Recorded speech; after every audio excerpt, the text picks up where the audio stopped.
with Jonathan Morgan, who's from Canada. How does Canada, being from Canada, shape your view or influence your view of the closed-end fund market? Well, I think because I'm from Canada and I tended to come down here talking to American investors, I actually spend a lot of time trying to explain what Canada is about to US investors and also how you can use the closed-end fund structure to invest outside of the United States. And I think the thing to get across is that there is a world of opportunity out there. There are the benefits of diversification, but once you get below the headline stocks that might be also listed in New York, there are all sorts of really wonderful companies that an ETF or even the big mutual funds can't invest in, and a closed-end structure can. And this is a way to add value.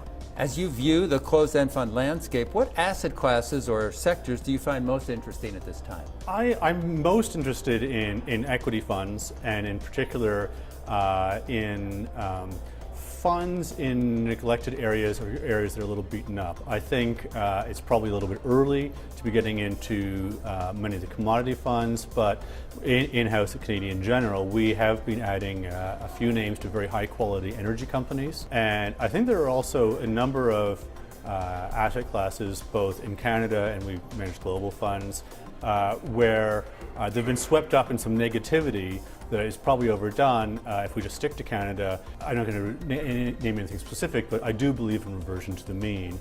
And when you see something that's been beaten up so much, there's probably a good chance that at some point it comes up in value again.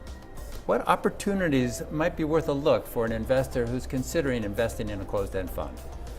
Well, I think when you're looking at a closed-end fund, you have to know what your, like any investment vehicle, you have to know what your time horizon is and what you're trying to get out of it. So if you're looking for some income and some growth, then you probably want something with a fairly tax-advantaged income, so dividend income or capital gains can be very useful.